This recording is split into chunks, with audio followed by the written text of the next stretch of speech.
trying to fake you out here. Oh.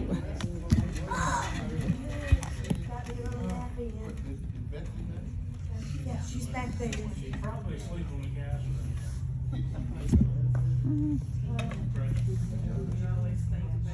Yeah, I'm sorry. Yeah, everyone's just doing it. We don't know the people at all.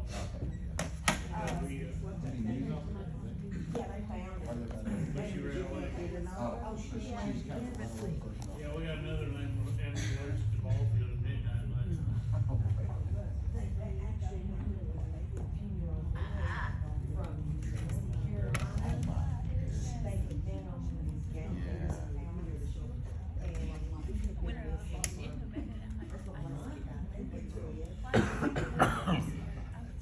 Yeah, they got pictures of it at the end mark.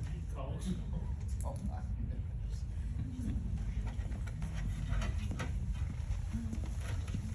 Rhea brought donuts for the All right. kids. If you Whoop, want better to come turn on. and- Rhea brought donuts for the kids, right? So if y'all want to get up and get a donut, I don't think Randy will mind. Yeah, there you go.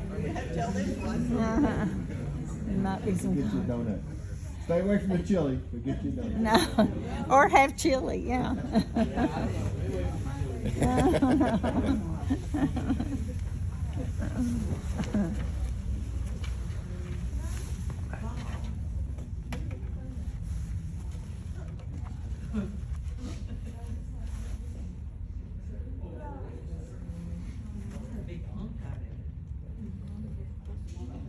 I guess it was wrong about being time to start.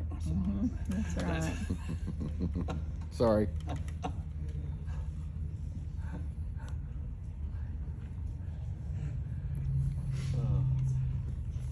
We're glad to see everyone this morning, especially our visitors. We're always excited when you guys show up and visit with us. And, looking forward to Drew presenting our lesson in the next hour.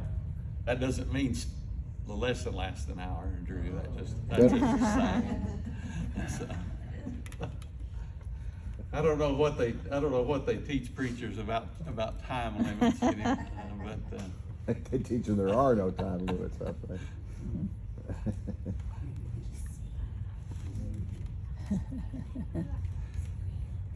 A good preacher friend of mine told me one time especially anytime after a visiting preacher comes in, he said that he always, to make sure he stayed in the good graces of the congregation, he always preached a short sermon after a visiting preacher came in, so everyone would get back on his side.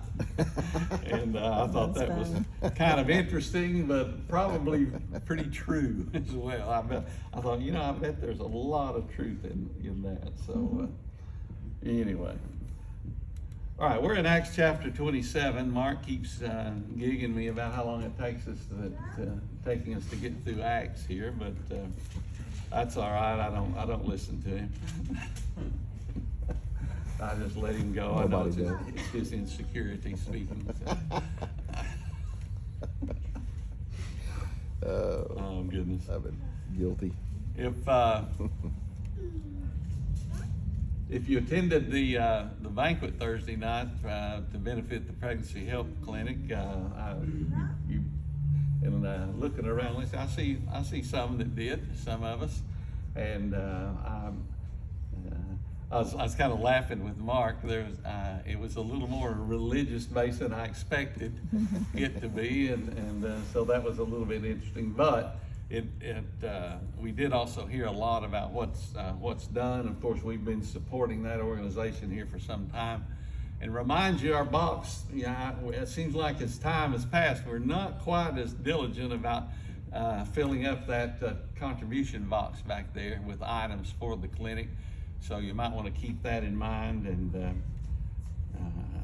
just if you've kind of just let it slip your mind. I know it's probably not anything you're doing intentionally, but we've kind of done the same thing. We just kind of forget about it, so just when you do your regular shopping, just think of something that would benefit them, diapers, formula, that kind of thing that we've given in the past, and make sure we're still supporting that group. They are doing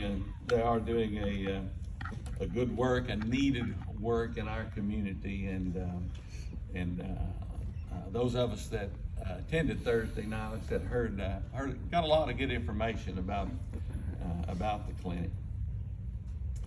Before we have our prayer and then get into the study, what about those that are sick? Is there an update on Janie? She's doing okay. Still doing pretty good. That's good. Yeah. That's good. Are there others?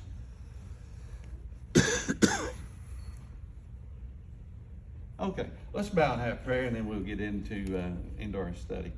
Dear Father, we thank you for the blessings of the day. We're thankful for all that are gathered here today, and especially our visitors. We thank you for blessing them with safety on their trip here, and we pray for their safety as they go back to school this afternoon. And we're just thankful for their willingness to come and to be with us and to bless us and minister to us. And we just thank you so much for them.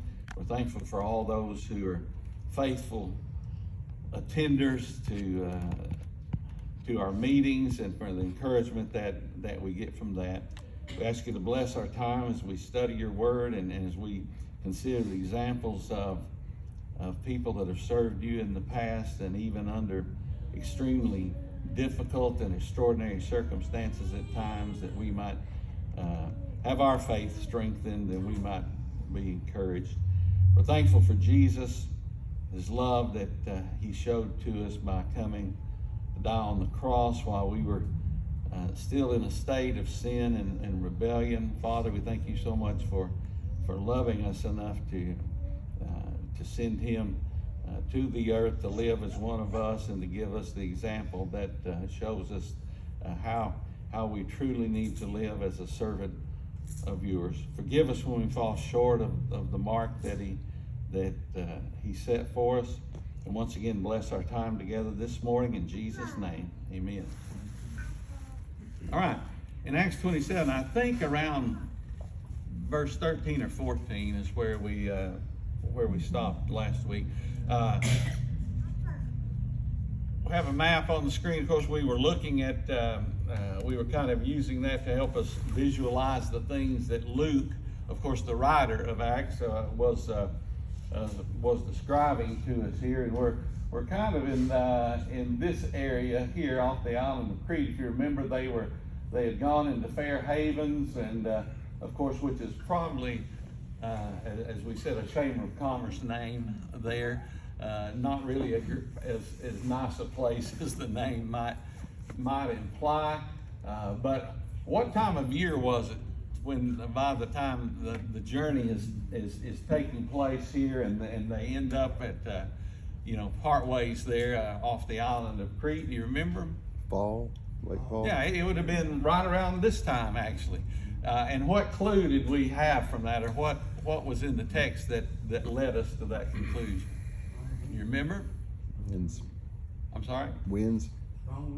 We have the winds. That was certainly one thing, but there was actually something a tad more specific. Do you remember what Luke said? He talked about the fast was already over, and that was probably referring to the Day of Atonement, which some scholars say that think they know about what year this was. Say it was early October.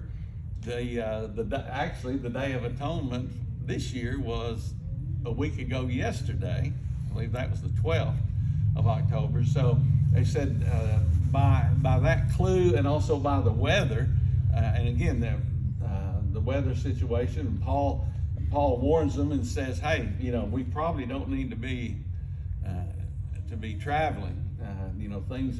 Things are sure to end in disaster." And again, Paul had traveled many times and probably had already experienced shipwrecks before. I hate to give away the end there, but most of you realize that. He had probably experienced shipwrecks before the one they're going to experience, and he tried to convince anybody that would listen, hey, this is not smart.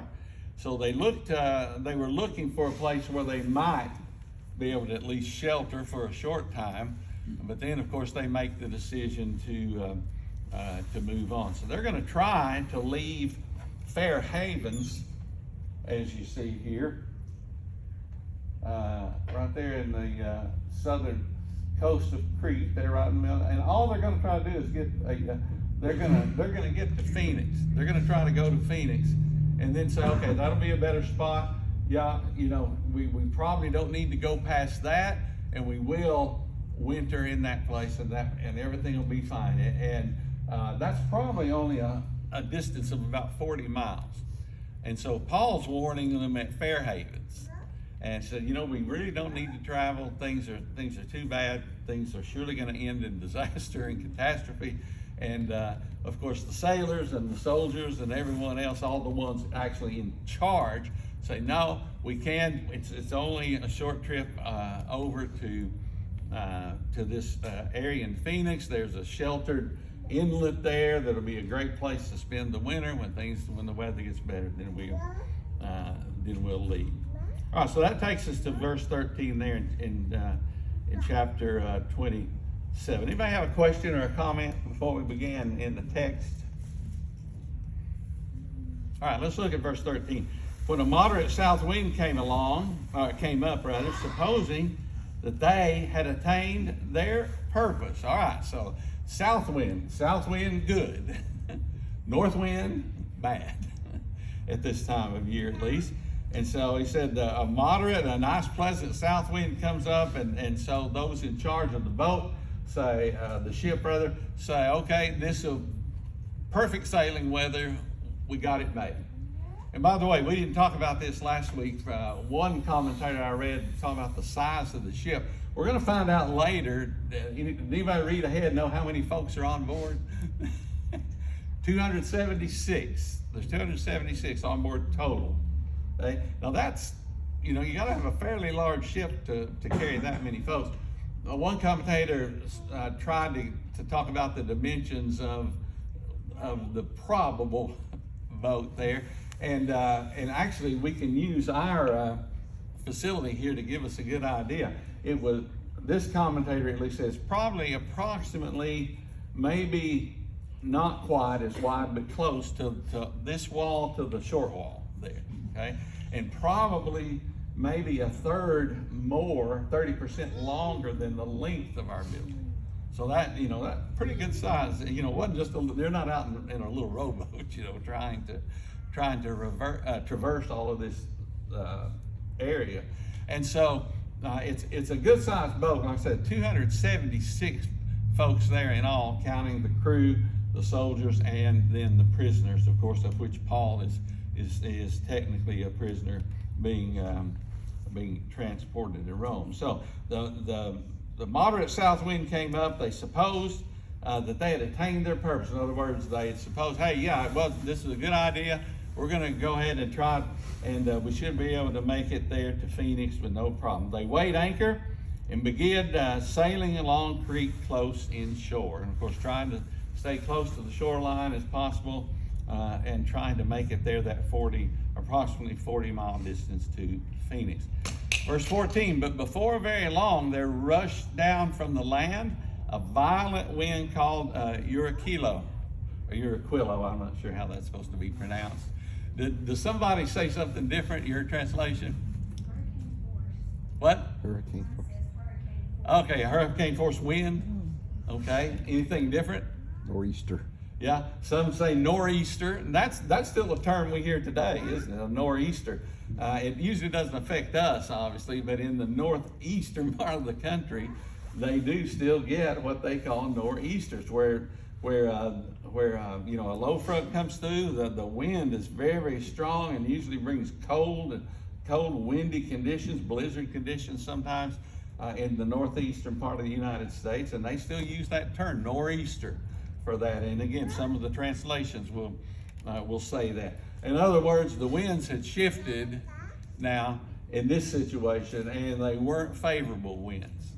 Okay? And we're going to see exactly what happens. Verse 15, and when the ship was caught in it and could not face the wind, we gave way to it and let ourselves be driven along. And as I said last week, I don't know enough about sailing to understand all this facing into the wind and not, and what's advantageous and how you sail against what kind of wind and all that kind of thing. But the wind now, this nor'easter, was a problem to get them here where they're trying to go. In fact, it was so bad that Luke says in verse 15, we just gave way and let ourselves be driven along. In other words, there was no way they could sail in the direction they wanted to sail, and they just had to make the choice to let the wind take them where the wind was going to take them under this condition. Verse 16, running under the shelter of a small island called Clauda, we were scarcely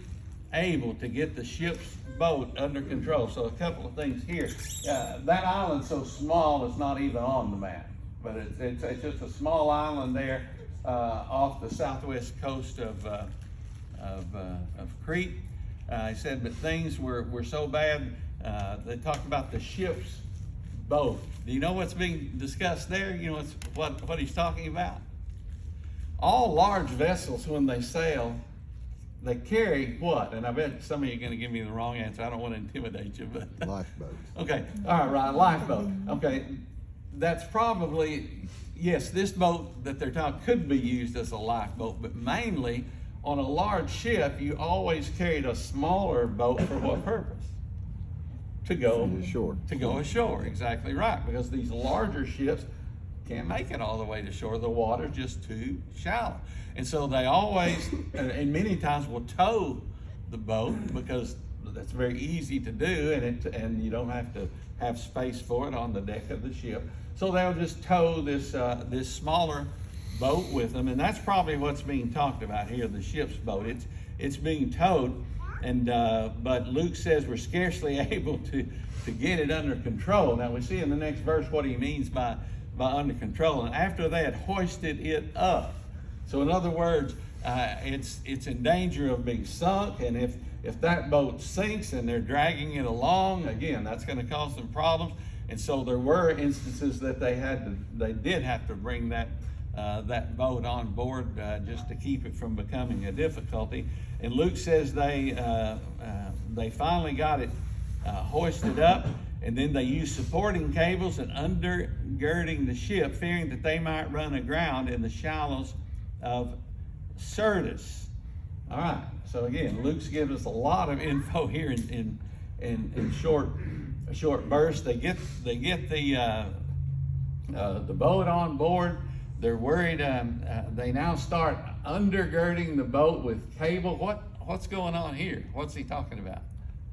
They're trying to weight down the ship to keep it steady and try to find some kind of way to keep it under control. Yeah, and this idea of undergirding actually with cable refers to actually running, and I assume it was just ropes. I mean, not cables like we think of cables today. Well, underneath the boat to try to give it some support. I don't know how they were able to do that. I assume they had to kind of start at the front and just kind of pull the ropes back from each side and then secure them. But they're trying to give the ship some additional support because things are so rough. The seas are so rough, and things are getting very difficult. And it says they were doing this because they feared they were going to run aground. See that here?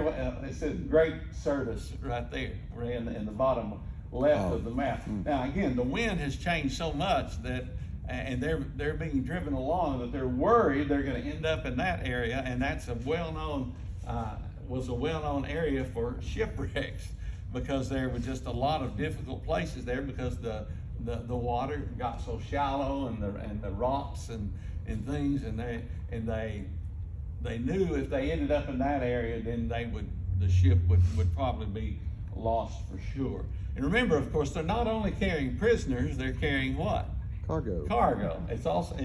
It's probably mainly a cargo ship, but yet, as we said, there's 276 total on board, and we don't really know the breakdown of that, how many of those were prisoners, but I really believe a good many of those. So they're worried that they're worried at this point that northeast wind is going to drive them all the way here, and if that happens, then the sailors fear that it would be pretty much certain disaster. So they let down the sea anchor, and in this way let themselves be driven along. All right, so they let down the anchor, and the hopes on that is that the anchor is not going to stop them from moving, but rather it's just going to slow their movement down. They're dragging the anchor at this point. That's what's being described.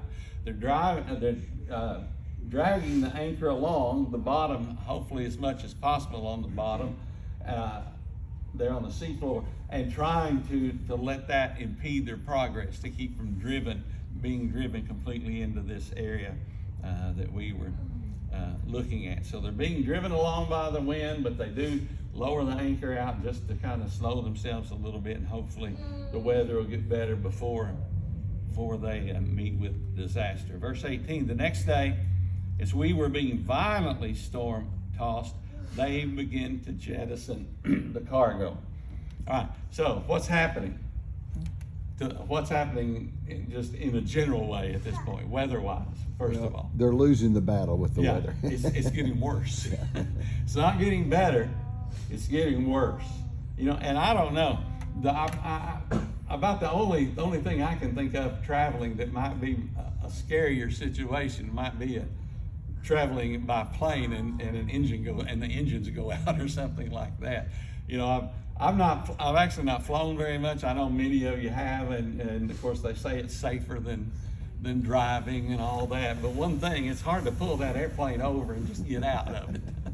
You know, but I realize it is probably very, very safe. But being out here in the middle of an ocean with no control of your ship and storms happening all around you, what a terrifying situation. And that's what I think that's what Luke is describing here. There, he said, now things not only are bad, he said we're being storm tossed violently. And you think about a ship this big, oh, that would be pretty stable. Well, a big storm, no. And again, as it was described even earlier, hurricane force type storm going on. And so things are not good. So bad they begin. This says jettison the cargo, which just means what? Throw it overboard. Yeah. Now that's serious, isn't it? Because that's where a good bit of the proceeds of the trip are coming from, transporting this cargo from one place to another. And if things are so bad, they start getting, throwing the cargo overboard, it's bad. It's a bad situation. And again, they're trying to lighten the ship up a little bit to try and, again, where sinking won't happen quite so easily. I can't help but visualize, and some of you guys in school probably don't remember Gilligan's Island, but I remember every show at the beginning they showed the little boat called the what? Minnow. The minnow. Is that interesting? They got the minnow out on the ocean, and it's going, almost capsizing at every turn, just rolling, and of course they hit ground at a deserted desert isle, and then describe all the passengers there. But that was a very small boat. But I kind of envisioned that scene there from Gilligan's Island at the beginning credits each time, and that boat is rocking one side to another. Speaking of hurricane force winds, this past week I was watching the news talking about the aftermath of Hurricane Milton recently, and they were in the Tampa Bay area, I think, and they were showing this neighborhood and you got this debris here left over from Hurricane Helene, and then Hurricane Milton is added to it, and there's just debris everywhere. In the background was this big, looked like a yacht, may have been even bigger than that. And the announcer said, nobody knows who this boat belongs to. The people in this neighborhood don't. It just showed up. Yeah, it just showed up. And that just shows you the force of the wind, exactly. that it could pick up a boat and throw it on land, and then I guess somebody's looking for it somewhere, I guess. Yeah, maybe turn up.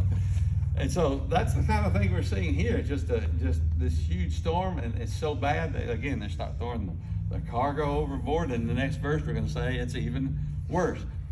Verse 19. And on the third day, wow. See, now already can you imagine not only going through this for a night? Even the hurricanes that go through Florida, it's just hours, a few hours that the weather's actually bad. Now the aftermath is bad, obviously, but the actual weather itself is through reasonably quickly. But we see here now this has been going on for 3 days. It got so bad on the third day they threw the ship's tackle overboard with their own hands. All right, what is tackle in a reference like this? Well, normally tackle would be things associated with fishing. Yeah, normally, fishing tackle. Yeah. What does that mean if we use that term, fishing tackle? Just the accoutrements that go with fishing. Yeah, your fishing equipment, Yeah. the things you use to fish with. That's what, when you hear that term tackle, and you hear some, what are they, some of the places, bait and tackle or whatever, and that's what it means. They sell bait and fishing equipment. Well, here they're talking about the ship's equipment, actually. Now they've already thrown a good, and by the way, they've not thrown all the cargo overboard yet. I should have mentioned that earlier. We're going to see, they did save a little bit, but I think they probably need to get rid of most of it. And probably the same thing with the ship's equipment here. They're still going to have enough, they're not lowering the sails and dumping those in the ocean or anything like that, or the sails probably aren't even up at this point. But anything that they thought they could get rid of, they're doing, and that's what Luke's kind of illustrating here. But even so much that the equipment, a lot of the equipment on the boat now, they're throwing it overboard as well to try to do anything to keep that ship from sinking. Verse 20, since neither sun nor stars appeared for many days. What a horrible situation. And no small storm was assailing us. Have you noticed many times the Hebrew authors, even though Luke wasn't necessarily Hebrew, well, he wasn't Hebrew, but he kind of picks this up. It almost sounds like from the Hebrews, they'll describe something from the other side and say, well, it was back earlier in Acts, well, it was no small dispute that happened, and when Paul and Barnabas got back to Jerusalem about conversion of the Gentiles among some, and he says, well, it was no small storm. I just think that's an interesting way to describe it. No small storm was assailing us. No small storm was. It was a great big storm. And from then on, all hope of our being saved was gradually abandoned. All right, now remember, Paul's not writing this. Luke is writing this. And most of you probably know why I'm making that distinction here, because we should realize, and if we don't, we'll get to it, where Paul gives them some assurance. In fact, it's in the very next verse. But we see, basically, everyone on board said has given up all hope. There's no way we're getting out of this. We've had to throw everything overboard that we can. The storm's not letting up. We don't even know where we don't have a clue where we are. Maybe we're getting ready to shipwreck at any time. All hope is lost. Verse 21, when they had gone a long time without food. Now that's interesting. Why do you think they would have gone without food? Sometimes in the face of adversity, we kind of put the desire to eat on the back seat. It doesn't become as important as it Could is. have been food But was also they're very low priority. Food may have been thrown overboard. Been in a boat on the storm. Exactly. Exactly. Some commentators Let's eat. Some commentators say that, yes, there just wasn't even desire to eat because of the movement of the ship and everyone being so sick from it. And again, I think it's probably a combination, I would assume here, of those two things. But said they, and I think it says they, I think it means everyone on the ship had gone a long time without food. Paul stood up in their midst and said, men, you ought to have followed my advice. Told you and so. not have set sail from Crete and incurred this damage and loss. So Paul can't resist doing what? Told you so. Yeah, I told you so. Them. He said, look, he said, if you'd just listen to me, we wouldn't be in this mess. Now, that's real comforting to those listening, isn't it? Yeah, it always is. But we almost can't resist doing that, can we? Many times we get in a situation and maybe we've told someone and said, you really, don't get involved in that, and they do, and it turns out bad. And many times just say, instead of trying to comfort them, I told you not to do that. I told you this was going to end up poorly. Or those of us that are married, I told you that was the wrong road. The difference here, I think, is that I told you that was the wrong turn to take. sometimes when we talk that way, I told you so. It's I told you so, and I warned you. Now you're going to have to face the consequences. But here, it's almost as if Paul is saying, I knew what I was talking about then, and I know what I'm talking about now. Because he's gonna tell them something that they're gonna have to rely on him rely on his truthfulness in the next few words. Exactly. And I think he might have prefaced what he's going to say by saying, now look, I was right about that, and I'm also right about this. So. Yeah, exactly. I think that's definitely part of it. But I think there was a little told you so in it too as well. And so let's see what else he says then in verse 22. Yet, or but, or whatever term is in your translation. Now I urge you to keep up your courage. All right. What's the emotional state? Giving up hope. No. They've given up. Said there's no way we're going to survive this. There's no good outcome here. And Paul stands up and says, look, you remember when I told you we shouldn't have done this? He said, all right, you wouldn't listen to me then, but listen to me now. All right. I urge you, keep up your courage, for there will be no loss of life among you, but only of the ship. He said, no one is going to lose their life in this. He said, yeah, the ship is not going to make it. He said, but everyone on board is going to survive. For this very night, an angel of the God to whom I belong and whom I serve stood before me, saying, do not be afraid, Paul. And man, I've heard, but I don't remember how many times in Scripture that those 3 words are used, or 4 words are used. Do not be afraid, or in some translations, be not afraid. I think that's where I got the 3 words from. Be not afraid. Do not be afraid. All through Scripture, it's probably the most common phrase in Scripture. I would suppose. If I'm wrong about that, I apologize, and you can correct me privately if you want when we're through today. But we see it showing up here. The angel says, Paul, do not be afraid. You think Paul was afraid before? You think Paul was fearing for his life too? I think so. Even though he had been assured that he was going to go to Rome, he had been assured that he was going to testify before kings and all, and a lot of that has already been fulfilled. But still, I don't think you can be human and go through a situation like this and not fear, especially when it said everyone basically on the boat has said we have no hope left. But do not be afraid, Paul. You must stand before Caesar. All right, he certainly hasn't done that.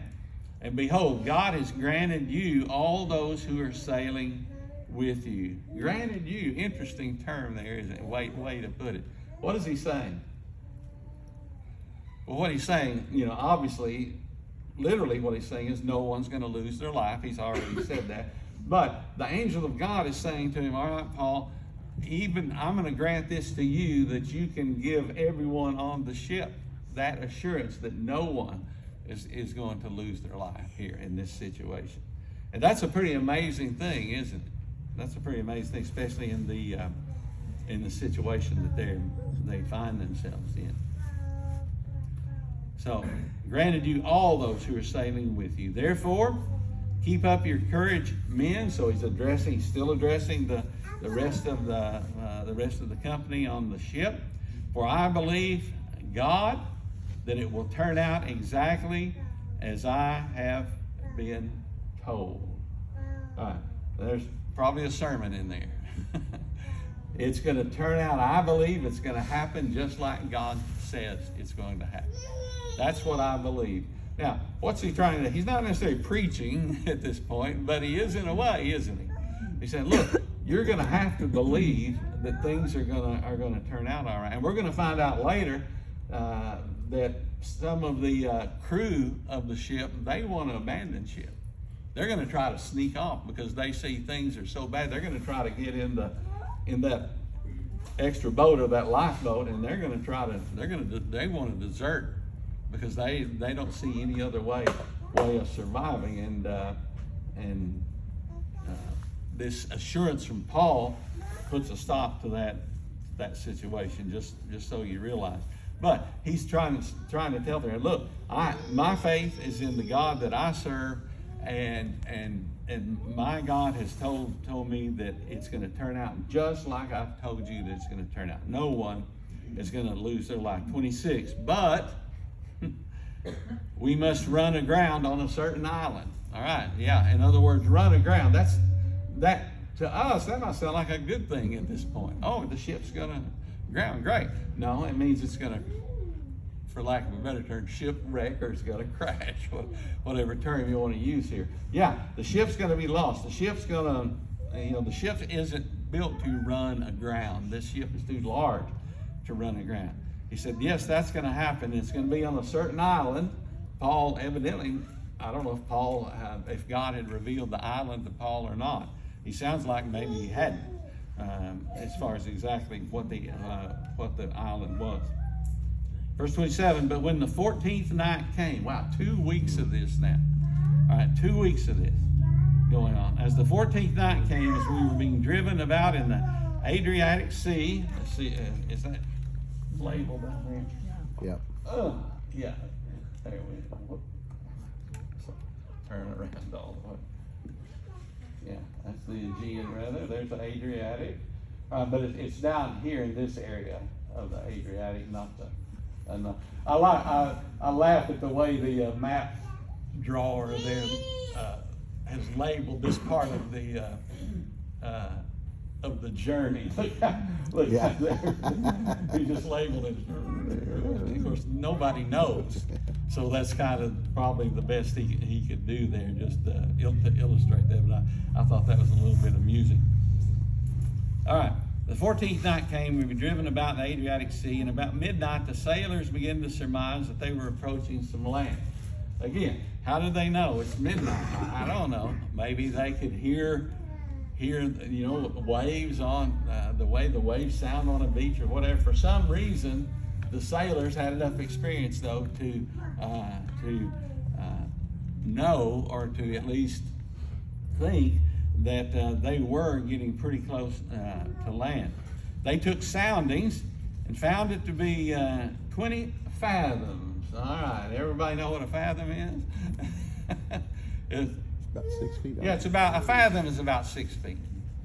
All right, so 20 times 6. So they say, okay, and I assume their hearing is the only way to tell at midnight in a storm what's going on. And so, okay, it sounds like we're approaching land. Let's see how deep the water is, see how much danger we're in. So 120 feet. Well, that sounds pretty deep to me. And they might have said the same thing. But then let's see what happens next. A little farther on, they took another sounding and found it to be 15 fathoms. All right, went from 20 to 15 fathoms in just a little bit of distance. So verse 29, fearing that we might run aground somewhere on the rocks, they cast 4 anchors from the stern and wished for daybreak. All right, where's the stern on a boat? Back part of the boat. Yeah, it's the backside of the boat. The front is the bow, right? The front is the bow. The rear is the stern. So they throw out 4 anchors here to try to slow the boat down again, and maybe hopefully stop it from running aground. And then the end of that verse, and wished for daybreak. You relate to that? You ever been in an experience where you relate to what was said there? Nobody? Oh yeah. I think it's funny that they say wished for daybreak instead of prayed for daybreak. But they, Yeah, depending on the translation, yeah. Some say prayed for daybreak, exactly right. there's something about the light of day that gives us a little more security, the darkness. And in our day and time, I don't know that we really understand the darkness that they're talking about here, because we have so much ambient light in the 21st century. It's hard to envision a situation where the only sources of light were either celestial or a fire, and they're probably not going to have a fire on this ship. So the darkness, I'm sure, was very, very depressing and frightening, and you could see why they couldn't wait for the sun to come up to see where they were. Yeah, exactly. And I think it's interesting that again that Luke includes that at the end of these two verses, because he's been so technical. Well, they did sounding and it's 20 fathoms and 15 fathoms and and all this, and they put out 4 anchors from the stern, very detailed. He said, and then they prayed for daybreak, prayed for the sun to come up. You don't have to tell detail, but what are some situations that you can think of that you might be praying for daybreak? sometimes Tina can't sleep at night, and she wishes for daybreak. Exactly. Okay, that's one right there. Yeah, if you can't sleep and you turn, and maybe you have, and maybe it's because of something that's weighing on your mind. Sometimes some of us just don't sleep well, and it's almost horrible, isn't it? You roll over. I do this. I go. I'm a side sleeper, so I go side, and on my left side is the clock over here, and I roll out and look at 1:30. Is that all? Roll over a few more times. 2:15. Is that all? And it goes, and I think, and then 4:30. I woke up at 4 o'clock this morning. Had that happen again? Yeah. And that happens to me all the time now. I guess it's just a benefit of being old, but 4 o'clock, and I look and say, 4:35, is that all? Just go through and finally at 6 o'clock I said, all right, I'm tired of rolling over. I'm gonna finally get up. And Stephanie she gets up in the middle of the night. I mean, truly, when you college folks are probably just going to bed. That's when she gets up. And she'll say, are you getting up?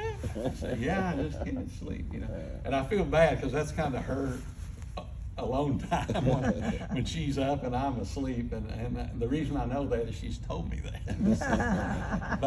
But anyway, that's a situation where you kind of say, why doesn't the sun come up? What else? Well, it's any kind of anxiety. I mean, I can remember exactly Christmas Eve. Christmas morning couldn't come fast enough, So As a child, that's a good. I hadn't thought of that. As a child on Christmas Eve, no doubt, you wake up and I've even I don't know. I remember a time where I guess was so young I didn't have a clock in the room because it didn't matter, because mom or dad was going to wake me up, and at Christmas Eve you get up and you think, oh man, it's got to be close to morning. Go running into the living room, first of all to see if there's any presents there, and then look at the clock. 12:30. Is that a.m. or p.m.? And that kind of thing. So yeah, Mark says any kind of anxiety. What about if you're sick and not feeling well and you can't sleep? I know, man, that's even worse than what we described before, isn't it? And for some reason, you just feel in that situation. Now, if you're sick and you can sleep, that's a blessing. That's a blessing. But if you can't sleep, it just seems like the nighttime lasts forever. And so there's a lot of situations. What about, again, and all these things are related, but what about maybe you're staying overnight at the hospital with a loved one that's in serious condition or something? Yeah, it just seems like, man, I just wish the morning would get here. Just see the light of day. There's something about that, and that's and I think that's exactly what's happening here. It said they did all they could do. The sailor said they put out the anchors and then they just prayed for sunrise, prayed for the sun to come up. All right, we're out of time this morning. Thank you for listening. If those of you that'll be returning next Sunday, we will start there in verse 30. Thank you for your attention. I don't know if you were paying attention, but thank you for at least acting like you were. And we'll assemble here in just a few minutes. Good job, Randy. I'm kind of ready for the, like Gilly is on, for the boat to run aground. Got it.